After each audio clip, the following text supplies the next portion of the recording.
Tumigil nga kayong tatlo para walang away. Akong pinakamapogi sa lahat.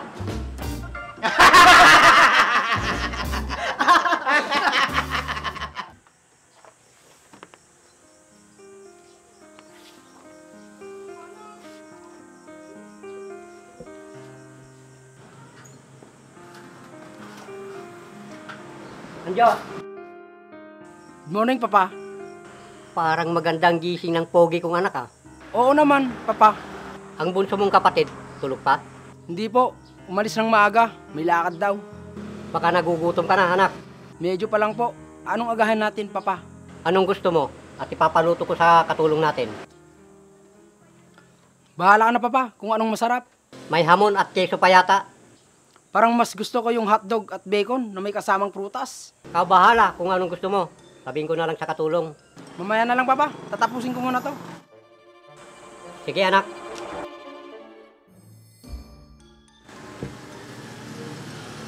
Siya nga pala, Papa. Yes, anak. Malapit na pong birthday ko. Maghanda ba tayo? Natural, anak. Magiging grande ang birthday mo. Ayos! Mga ilang tao bang bisita mo? 100 o 200? Pinag-isipan ko kung beach party o hotel na lang. Ikaw ang bahala, anak. Kung saan ka magiging masaya. Talaga, Papa? Ano ba ang gusto mong regalo, anak? Kayo nang bahala, Papa. Kung sapatos naman, madami na ako. Kung ipustiso mo na lang kaya. Luko-luko ka talaga. Kung sa lahas, sobrang dami na din. Kung kotse naman, sayang lang. Bakit naman sayang, anak? Kasi, di naman po ako marunong magmaneho. Problema ba yon? Opo, Papa. Ikukuha kita ng driver, anak, para hindi ka na mahirapan. Sa bagay, Papa. Tama ka. Para mas lalo kang pumugi, anak, pag may sasakyan ka na. Gusto ko yan, Papa. Sige, anak, kung anong magpapasaya sa'yo, bibigay ko. Salamat, Papa. Sige, Papa. Papasok muna ako at mag-shower. Sige, anak.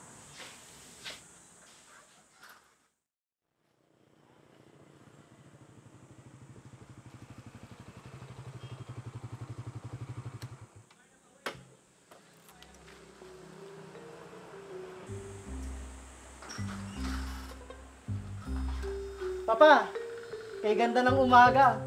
Parang ako lang, poging-pogi. Sinungaling ka rin, ha? Papa naman, di ka na mabiro. Kumain ka na ba, George? Opo, Papa. Nag-almusal na ako sa 5 Square Hotel. Baka 5-star hotel ang ibig mong sabihin. Akala ko pareho lang yun. Ikaw talagang bata ka. Papa, baka may extra ka dyan. Bakit? May lakad ka ba ulit ngayon? Oo, sana, Papa. Wala na kasi akong extra. Paubos na kasi. Paano naubos, anak? Kabibigay ko lang nung isang araw. Sinagot ko kasi lahat ng gastos sa inuman kagabi. Naawa ko sa mga kasama ko. Tama yan, anak. Para hindi nila isipin na mahirap ka lang. Hihingi na lang ulit ako, Papa. Pwede ba? Sige, anak. Kakargahan ko na lang yung ATM mo mamaya. Wala akong cash dito. Salamat, Papa. The best ka talaga.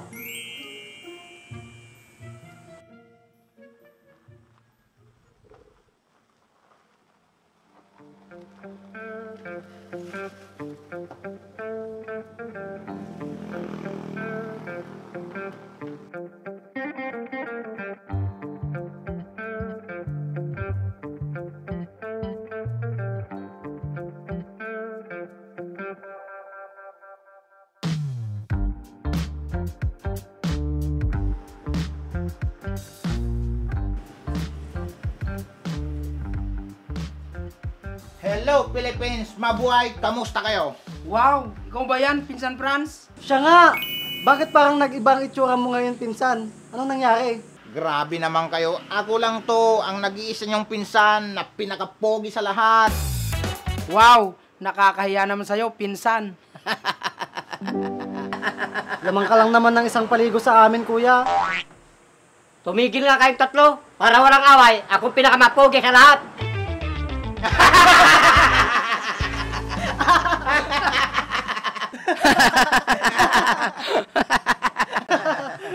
Maiba tayo. Buti napasyal ka dito in San Franz.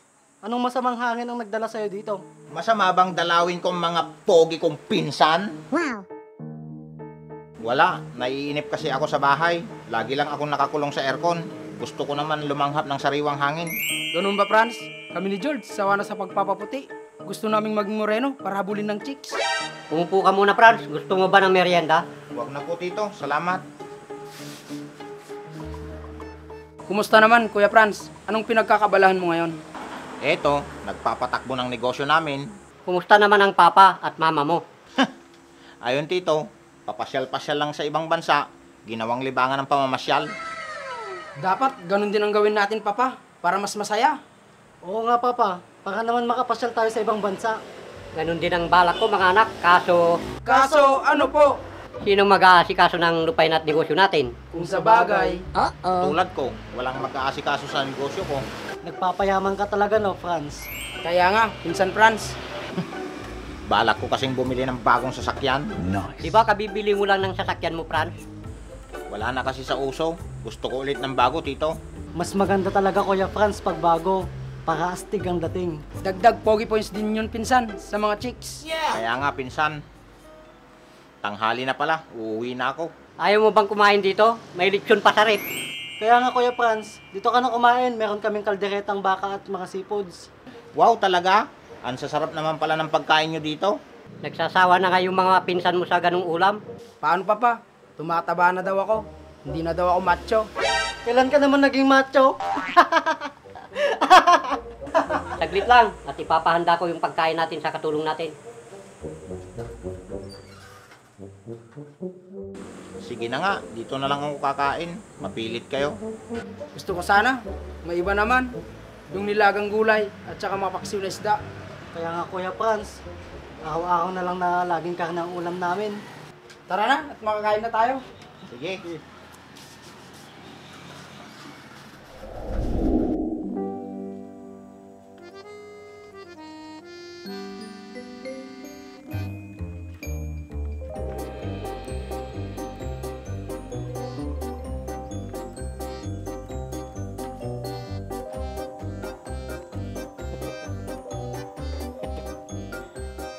Hmm.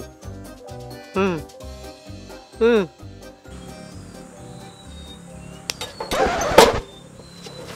Unay, andiyan ka pala. Nananaginip ka na naman? Sinsya ka, nanay. Pagod kasi ako. Tay, kanina pa ba yung tatlo sa bukid? Oo, nay. Kanina pa sila doon, kaya tiyak, gutom na sila. Masarap itong niluto ko. Talaga? Oo, yung paborito natin paksiw na isda at gulay. Mapaparami ako ng kain yan mamaya. Baka pagod na yung mga yun. Kaya nga. Sige, tara na. Tara.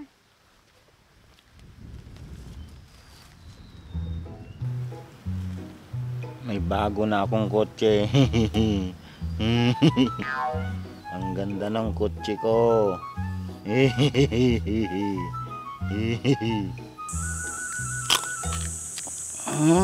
Ang sarap ng balat ng lechon.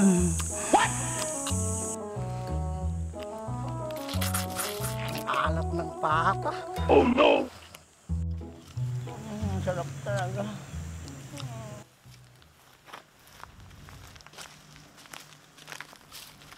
Tay, tingnan mo. Akala ko ba pagod na pagod itong tatlong to? Tignan mo. Parang nananaginip pa. Gulatin mo kaya sila. Sabihin mo kakain na tayo. Tara na! Kumain ng lechon! Tara, kain na tayo! Anong nangyari? Akala ko, totoo ng lahat. Sana hindi nyo na lang kami ginising. Kaya nga, Tito. Panira kayo ng trip. Ano ba yung mga pinagsasabi nyo? Siguro kanina pa kayo natutulog, ano? Hindi naman po, Papa. Anong papa? Papaduhin ko kayo dyan eh. Puro kayo kalukuhan. Tatay pala. Ano pong ulam? Siyempre, yung paborito nyo. Lechon at seafoods! Kalderetang baka at saka adobong karne. Hindi, mas masarap pa dun. Ano po, Nay? Paksiw na isda at nilagang talbos ng gulay. Nanay naman eh. Ay, panaginip lang pala. Ano ba yan? Kala ko naman, totoo na. Nawalan na tuloy ako ng gana kumain. Diyan na nga kayo. Talagang kayo. Siguro nasarapan nyo matulog. ayusin mo na nga yung pagkain na, makakain na tayo. Sige, tay.